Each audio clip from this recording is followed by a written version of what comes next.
here today to talk about immigration, and of course this is something that's in the news all the time.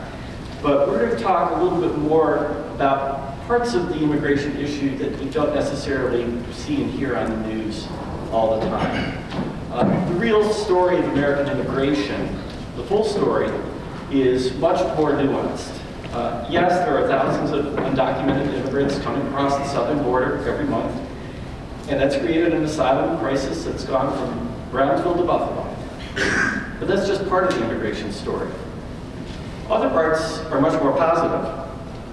The U.S. Census Bureau reports that immigrants are generally younger than other workers and more likely to work in STEM fields. In other words, immigrants are helping fill the labor supply of a nation struggling with labor shortages. Moreover, according to a 2019 study by the New American Economy Research Fund, 45% of American Fortune 500 companies were founded by immigrants or their children. On a smaller scale, a study that I did here in Buffalo back in 2016 found that neighborhoods with high immigrant populations led the metro area both in business starts and in job creation. Yet all those positives get buried sometimes under the headlines about an American asylum system in crisis. Most of those desperate asylum seekers won't have their cases heard for years, and most will have their claims rejected. That means they will either have to leave the country or join the huge population of millions of undocumented immigrants living in the shadows all across America. So immigration is obviously a very complex topic, but today, thanks to Joblio and the Buffalo News, we have a panel of experts who can talk about this complex issue in full detail. We have with us today Darren Saxon, Director of the Office of New Americans for the City of Buffalo. Jennifer Rizzo-Choi, the executive, my notes went away, sorry. The Executive Director of the International Institute of Buffalo, one of the city's community agencies. Wooksoo Kim, Associate Professor of Social Work at the University of Buffalo and co-founder and director of the School of Social Work's Immigrant and Refugee Research Institute. And Bob Confer of Confer Plastics, who for years has employed refugees at his Niagara County business. So let me start with a question for Darren. Buffalo has, in the last 15 years, welcomed thousands of refugees from Burma, Somalia, and all sorts of other countries, as well as thousands of Bengali immigrants. How has this changed the city? Well, it's changed the city for the better. The one thing that I feel that people overlook when they look at immigrants and refugees is they bring a unique diversity to our city, and Mayor Braun has definitely recognized that. That's why he began my department, the Office of New Americans, because the demographics have completely changed. And what's happening now, I think you're starting to see the people from the community understand that the demographics have changed, and some people are still a little resistant to, if you want to say, integrate with some of the immigrants and refugees, and we're trying to work with that. We have some programming coming down the line to try to see if we can foster, the communities coming together. But the biggest thing that I always tell people is immigrants and refugees want the same thing that you have, which is just the ability to have a better life, and opportunity to have that as well. And that's always just missed on people is the human element. No matter what group we belong to, as far as we look at, ethnicity or religion or whatever, but people just want to have the opportunity to have a better life. And, I'm glad they're here. I hope more come, and, we got a wonderful city. Anybody have any other thoughts on that point? Beautifully said. Now, every social change comes with positives and negatives. So, break down the positives and negatives for us.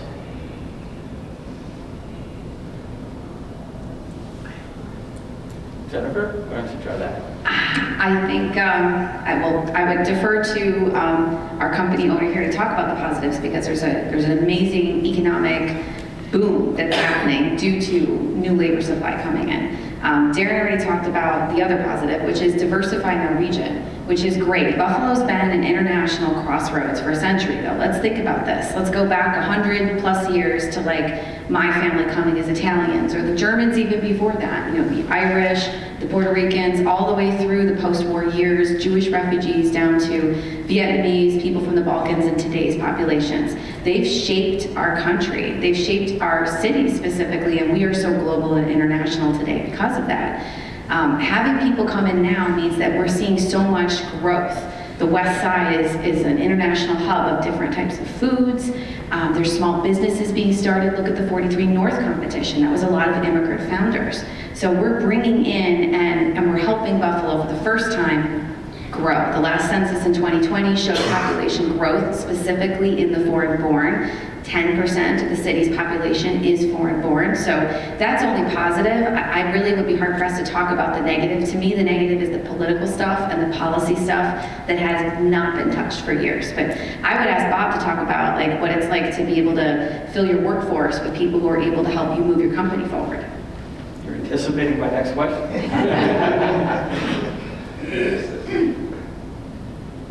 Yeah, the changing demographics, if you look at everything that's happening now in the economy, you have a lot of people saying there's a labor shortage. Doesn't matter if it's private sector, public sector, people are short on people. So when you look at that trend, people think it's something new that started with the pandemic. It's something that's actually been festering. What I do is I look at school enrollments, because ultimately that's your pipeline. When you look at things that have happened up in Niagara County where I work, North Tonawanda, over 20 years that ended in 2021, had lost 37% of its school students in terms of enrollment. Niagara Falls was at 25%, Blackport was at 25%. They come across the border here to Erie County, Buffalo school enrollments had dropped by 31% over that same time period. So when you look at those numbers, that's the pipeline. Those students ultimately become the workers. So where do you find the new workers? Where do you find that new opportunity? And that's where immigration fits the bill, refugees, and it's been a godsend for us. Right now, I've got 150 people on my team, and of them, there are 12 different countries of origin.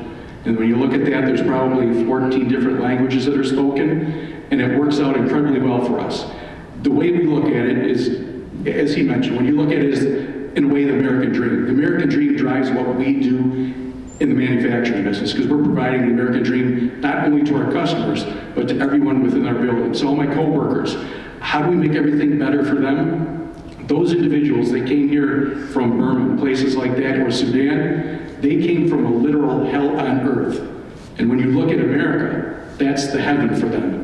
So we can provide them the opportunity to succeed within our organization and also to succeed outside of it. That would be in their personal lives, or maybe even to use us as a stepping stone to do better, to find a different job, to not only advance in our organization, but to pursue different things. Like one individual right now, he's a fellow from Sudan. He came from all that squalor, all that war. He's been with us for about 5 years, and now he's looking at getting a higher level job with the Postal Service, something he couldn't have done just 5 years ago because he hadn't mastered the language, life skills, things that we see and need to help them with day to day. And in a little bit, we could probably get into some of the struggles I see amongst them and how everybody in this room can help them succeed. And ultimately, that helps your organization succeed, and it helps the community succeed. Tell us a little bit about the work ethic that you find about the refugees that you hire. Oh, work ethic is absolutely incredible. There used to be this romantic version of the American work ethic.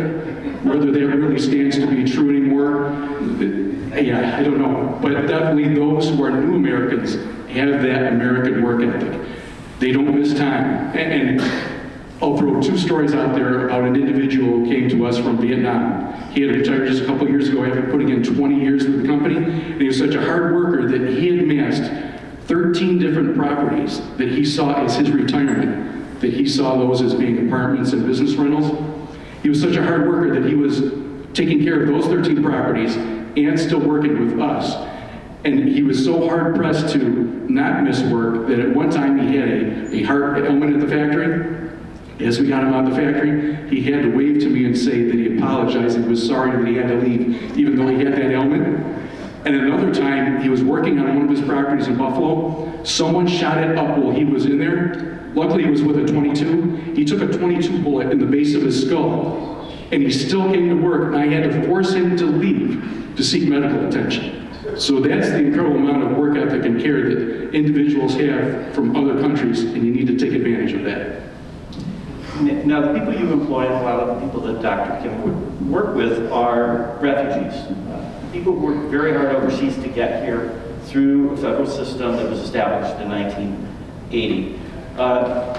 Do you think the average American understands that and makes a delineation at all between those who've come through the system legally and those that they see on TV news right now? Dr. Kim, do you have any thoughts on that? That question, I didn't prepare for my answers for that, but I have to tell you that there is a confusion around the categories of refugees, immigrants, and asylees. All these legal terms are not really familiar with the people, the public are not really familiar with them, and they kind of distinguish them sometimes they put refugees and asylees in the same category, or sometimes immigrants. Within the immigrants, there are immigrants and also refugee population. And there was a very valid question I heard from refugees, and what they were saying, one gentleman I was talking to, and he was saying, when do we stop being a refugee? I think that was an amazing question, because being a refugee, you are entitled to certain benefits in this United States. In the United States system, they are allowed to have some public benefits until certain years, which is not allowed for the immigrants. But at the same time, being a refugee, they kind of come with a burden of that being a refugee, you're labeled as refugee. Legally, I would say after resettlement period is over, which is 3 months, after that, they're immigrants. But we also, as a scholar, I have to say that those with a refugee background, they come with different burdens and baggages, different issues, different challenges than their immigrant counterparts who arrived here as immigrants. So distinction between them is probably for the good and bad, both of them. And I think we need to understand that their background, like what you said beautifully, they are really motivated, both of them, refugees and immigrants who chose to come to the United States. They are motivated to succeed. They are motivated to work hard and to better their future. That's their motivation, all of them. But they encounter different challenges and different setbacks. So once they arrive here, most of the immigrant refugees at the same time, both of them, they had dreams, American dreams. And I heard that some refugee camp, before they come to the United States, they have an orientation session. So what they get to see is a beautiful house. And in America, that's where you're going to live. Once they arrive here, they were placed in a city, sometimes substandard housing, right? So their gap between what they dreamed of, what they expected about America is quite different from what they face. So they need some adjustment around that. That's a huge challenge for them, too. Jerry, can I just back on and just what Dr. Kim said, the one, I think, misconception is immigrants, refugees, and asylum seekers all get lumped together, right? So, because the one question that I'm always asked is, well, where do they get their money from? How do they have all this money? Well, I'm like, you do know everyone that comes here isn't necessarily a refugee or an asylum seeker. They can just be an immigrant immigrating from another country. It doesn't mean they were poor in their country. And I'll use our Bengali population, for example. Many of them have real estate back in Bangladesh, and I've actually had these conversations with them. They have real estate properties back in Bangladesh, and they typically had immigrated to New York City, and then they will come from New York City to here because they see the opportunity in Buffalo as opposed to New York City. But again, everyone kind of gets lumped together, and I mean, let's just be honest, our educational system in America on certain topics isn't the greatest. And most Americans were kind of ignorant to the differences of other groups. I'm just keeping it honest here. You asked me on a panel, I'm going to speak the truth. So we need to do a better job in educating ourselves, but also if we can get more information out, that would be great, just to help out in the situation.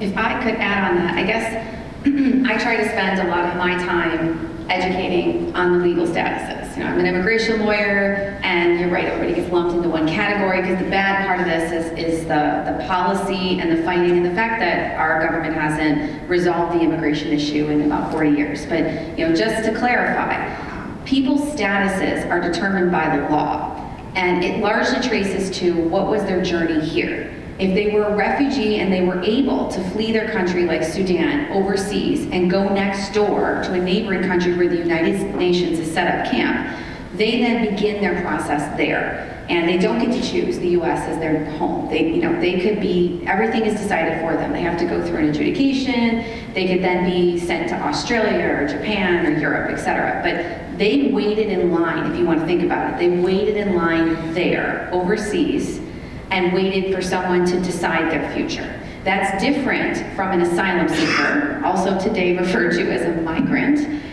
who came here, they migrated here, they didn't go through that Camp UN process. In fairness, they might not have been able to. They might have been coming from a geographical region where the UN didn't have a place for them to access. And so they showed up here by manner of smuggling themselves in on a barrel, or coming by a tourist visa on a plane, or they crossed at the Mexican border.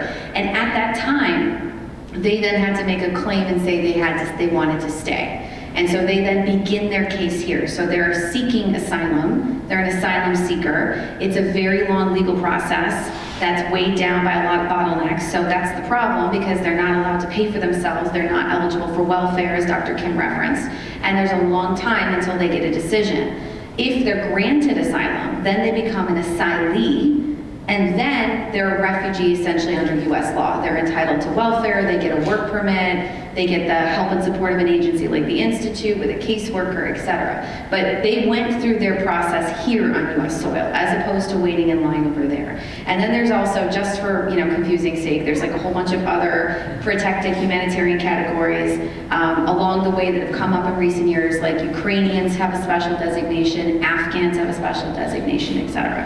And so all of that is all determined by the way our laws were set up in 1980 with the Refugee Act.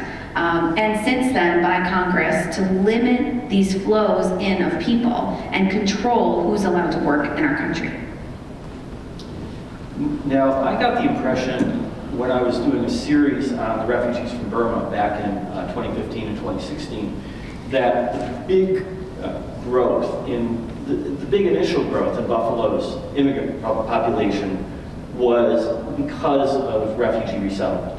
And that refugee wave kind of peaked in the late Obama years. It certainly went down during the Trump years, and it has not rebounded to the point that one might have expected under President Biden, because he had said that more people would be coming in, but they don't seem to be coming in. Could you just speak to that point and tell us what you think could happen if somehow more refugees were coming to the U.S.? Sure. So the refugee resettlement program, which you're referencing, was started in 1980. It is very much driven by whoever's in the White House. They set what's called an admission ceiling every year, a presidential admission ceiling. And so during the Obama years, it was as high as 85,000 people were to be allowed in. And it's enjoyed very large ceilings since it started under Reagan, 50,000, 60,000. Obama had the highest year. When Trump came in, he took that ceiling down to 10,000.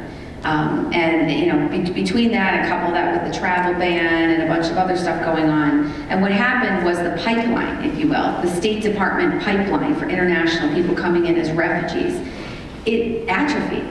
To be able to bring in that number of people, you have to have asylum officers overseas at RSCs, that's Refugee Service Centers, okay, and like Nairobi and big hubs in Africa. You need to have people at the State Department that can support those claims. You need to send immigration officers over there to do that interview process.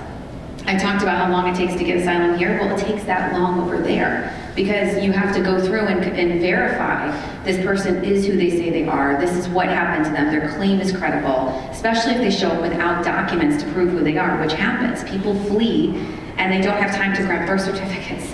I mean, it's just a fact of life. So all of those things used to happen overseas, and it was a very well-resourced pipeline that completely atrophied when a bunch of federal workers were laid off or walked off the job during the Trump years. So Biden came into office, and agencies like ours were like, are you going to open the pipeline up? Like, you've been making a lot of political promises. And so he did raise the ceiling immediately from 10,000 to 125,000, which is an amazing aspirational number that we've never done before.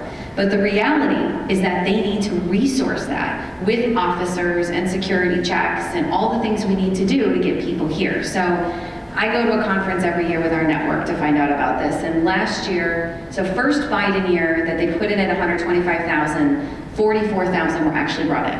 And then they had set a goal the next year to be at 65,000. And I believe this year they're hoping to get to 80,000. So even though that number is on paper, it's not actually going to be achieved.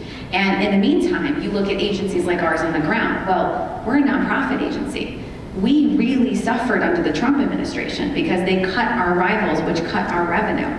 We're very lucky that our state and our lawmakers realized that they didn't want all of us to disappear because we were bringing in people that helped our region. And so they kicked us money through the state budget to help keep our doors open. And I think that's significant to talk about because if you look at New York, there are 8 resettlement agencies that exist that are doing refugee resettlement. There's 4 in Buffalo, 2 in Rochester, 1 in Syracuse, 1 in Utica, 1 in Albany. And none of us closed our doors. However, 100 resettlement agencies closed their doors around the country due to the Trump cuts.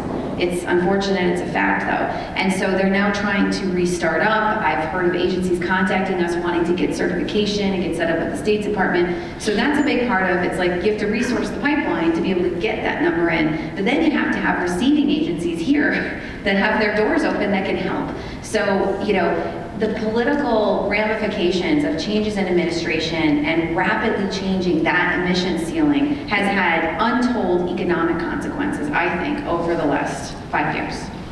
Could you speak to that as someone who hires refugees? Do you think that if the inflow of people coming had been a little bit more steady, that labor shortages wouldn't be what they are? Yes, you're correct there. When I look at the risk, like right now when you have the state saying maybe we should fast track some of the asylum seekers, that puts employers at risk because you can't really vet someone properly. Like we've been a long time member of the image system through the federal government in terms of verifying status. You take that away and you get the federal government out of the mix, and all of a sudden you're putting a lot of responsibility on employers that they shouldn't have to handle. Because we're caught between the state and federal government at that time. Now you have refugees that have a defined status, makes it much easier to go through the process of bringing them on and not worry about them leaving if it's ultimately determined that they're illegal. Right, because they would be stable, they would be here for sure. Yes. Yeah, exactly. Look at Florida. Do you feel like the supply of potential workers today, how does it compare to 7-8 years ago when refugee resettlement was peaking? I had mentioned that festering decline in available workers. It's magnifying since they've cut off the pipeline. Like the pipeline was known, it was true that we could go in and we could always get people. It's even a struggle now. We wanted to fill a few positions at the plant lately, and we wanted to bring in some refugees, and the organizations we went through didn't have any applicants for us, which was highly unusual. You go back in time just 4 or 5 years, there would have been plenty. But now that they've found their status, they've found their homes, both in the workplace and in the community, it's a different story. Mm-hmm. Yes, Dr. Kim? So I just wanted to add to that, the flow of labor force, the supply of labor force and needs should be met at a certain point. And like IIB, International Institute of Buffalo, is doing a great job in matching those needs here. And the people who are looking for workers and people, the refugees or immigrants who are looking for work. And that, I think the goal is to smooth up that process or systematically make it more approachable for both workers and the employers. So what I learned from the refugee community is that how do you learn about your job place is word of mouth. Most of them learn that one of them started to work in the one company, then you suddenly have Somali, like 6 of them, 7 of them. And the employers are happy about them, that they keep having their friends coming in there. I think there is a lack of some kind of system that can open up new opportunities for employers and also the workers. That box.